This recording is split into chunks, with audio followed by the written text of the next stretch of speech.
Each day, about 1 pound of food per person is wasted in our country, according to the USDA. By the end of the year, this equates to more than 81 billion pounds of safe, high-quality food thrown into the garbage. And it's not just happening here. Food waste is a global issue. Worldwide, it's really roughly 1/3 of all food produced is wasted, and that is equivalent to about $1 trillion per year. That's a staggering $1 trillion. That's Dr. Elena Balavina, an associate professor of operations management at Cornell University and an expert on food waste. She highlights that where this waste happens along the supply chain changes based on the country. In developed world, it happens in the later part of the supply chain, like retailers, restaurants, households. In developing world, it happens more in earlier part of the supply chain because those parts are not developed well enough. There's storage, transportation, and all of those issues that come together to generate a lot of waste, while consumers waste very little. In the U.S. specifically, nearly 40% of all food produced is wasted. Balavina says that much of where this waste happens is in the retail and consumption stages of the fresh grocery supply chain. There can be some issues during manufacturing, transportation, and quality checks, but the biggest culprit is that so much food goes uneaten and is then thrown away at homes, grocery stores, and restaurants. Consumers in U.S. throw about 25% of what they buy. Staggering 25%. Hard to believe that we actually just a quarter of what we buy we just simply throw away. Instead of going into the bin, this uneaten food could have been redirected to the hungry. Feeding America is the largest food rescue organization in the U.S. and estimates that this year about 42 million Americans may experience food insecurity. That's 13% of the overall U.S. population. In addition to the ethical implications of food waste, there are also negative environmental effects. If we think about, we try to compare it to just food waste and loss itself, right? Not the entirety of food, just the part that we're throwing away. The carbon footprint of just food waste is comparable to all road transportations, cars, trucks, and all, which is unbelievable. So the impact of just the things that we waste is humongous on our environment. It's about 8% of all the emissions that are generated out there. Once food is in a landfill, it emits methane, a greenhouse gas that contributes to global warming. So, what can be done to reduce the amount that ends up in a dump?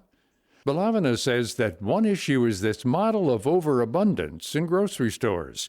This means piled high apples, endless stacks of vegetables, and fully stocked shelves with so many niche products. Right now, the abundance of food and how cheap it is makes it rational for the grocery stores to stock up a lot so that their consumers are really happy that they see a lot of high stacks in the stores, and that pleases the eye and that makes us potentially purchase more.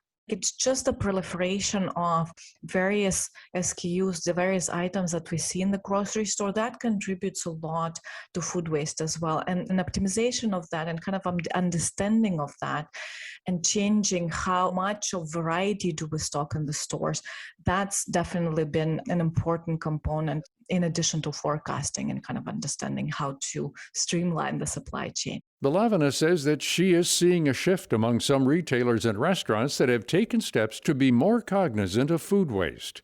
One driver has been improvements in technology that help pinpoint issues in the food chain by tracking what's being thrown away and then adjusting future inventory based off these numbers. Retailers adopting so many different new solutions that come from the startup world. A lot of it in really predicting demand, really understanding what we are selling, et cetera, et cetera. Some of it in really packaging. We've seen startups like Synoptica appear who produce this incredible packaging sensors for meat, actually, so that when the problem is a lot of packaging at the manufacturing plants get damaged, and by the time it reaches the store already and no one knows it, right, it's not seen by the by anyone in the supply chain. So there's no that sensor that can tell you.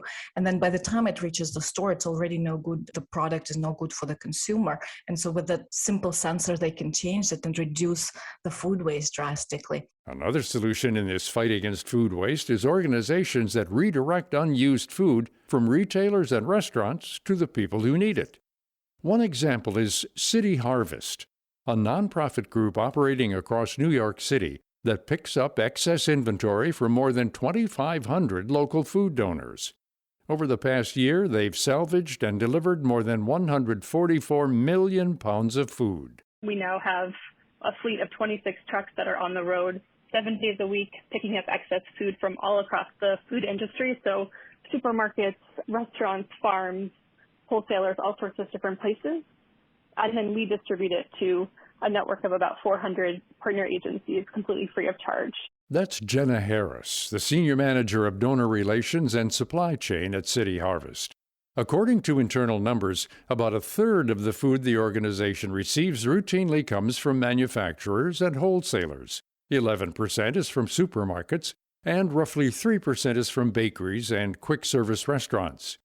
Harris says that one common question that new partners ask is if they're legally liable for the food they donate. A lot of people don't know, but there's something called the Good Samaritan Act, which essentially, if you're donating food in good faith, you can't be sued for anything that happens after. So it really does cover the donor as long as they're donating food that's still in good condition and good quality, that it's perfectly safe and legal for them to do that. Once the food is picked up from donors, City Harvest distributes it to the needy. One method of delivery is via 9 mobile markets they set up across the city. These hubs are essentially farmers markets where New Yorkers facing food insecurity can pick up free groceries.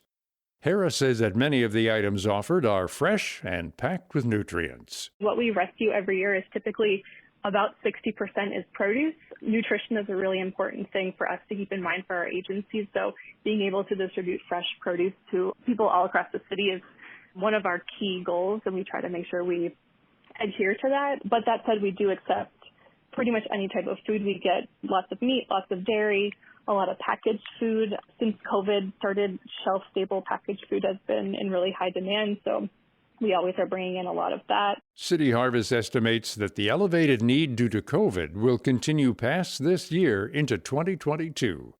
If you are fortunate enough to be able to afford groceries without difficulty, keep in mind the ways you can help curb food waste and how your decisions influence the supply chain. The next time you're at the grocery store, ask yourself, are there items that you buy that routinely go to waste?